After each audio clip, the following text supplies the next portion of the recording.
I am grateful for all the blessings I received this year and for the growth I have this year, both emotionally and mentally. Thank you, Lord. Thankful ko this year tungod kay bisan unsa ka lisod ang kinabuhi kay wala gud ko gipasagdan ka Ginoo og siya ang gahatag og kusog kaalam sa akong kinabuhi. Og gipasalamatan ko siya kay wala niya gipasagdan akong pamilya sa Iloilo perminig nahatagan og protection. Yay! A lot of things that I am thankful for, but I thank God the most is being His strength. Pasalamat ko sa Ginoo kay tagay ko yung mayong panawas ko sa tanang pagkuha niya ginatag. Salamat po sa Ginoo kay proteksyonan niya akong pamilya. Ug nagpasalamat po sa Ginoo kay itagaan niya grasya ug pinakalas. Nagpasalamat po sa Ginoo kay bisan dili kompleto among pamilya. Na-feel gyapon ako ilang presence karong Pasko. Yay! Thank you Lord sa mga blessing na mong ihatag this year and thank you kayo kay nakaila ko mga tao na nagkaila sa inyo. Yay! Year was full of growth and achievements, no? So first is I graduated from senior high school, won tournaments, received gold medals, and passed the 2 scholarships, earned own money, and even started new business. And I passed my first term in college, and most of all, I survived the whole year, stronger, wiser, and proud of how far I come. I'm thankful of what God has done for me. Despite the circumstances that's been through me, I really acknowledge His goodness throughout the year. I'm really thankful because He gives me sorrow to be strong, joy to be appreciated or grateful, and also companions to make a difference with, also the life of those who nurtured me with love and hope.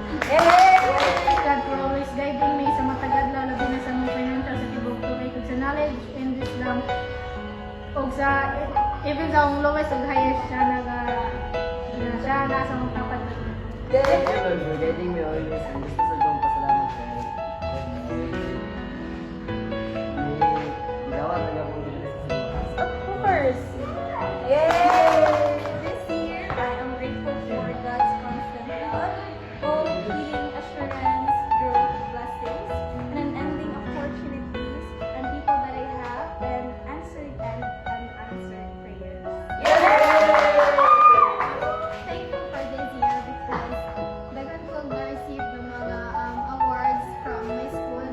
First, na-receive na ko tong sa old school na receive ko unexpected award from Davao College.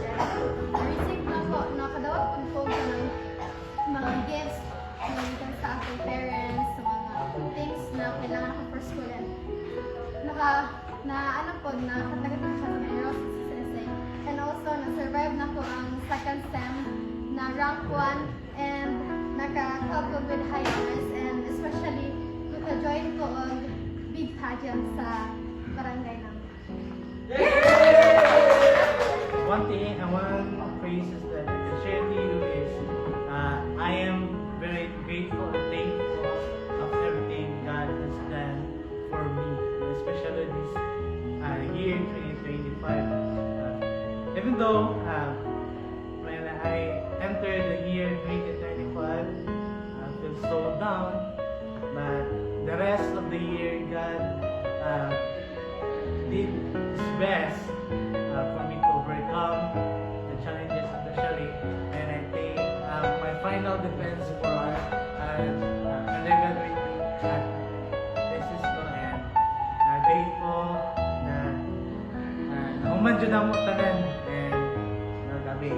Nadakop niya siya tunog na nawala sa mga utok sa mga kasing-kasing yan.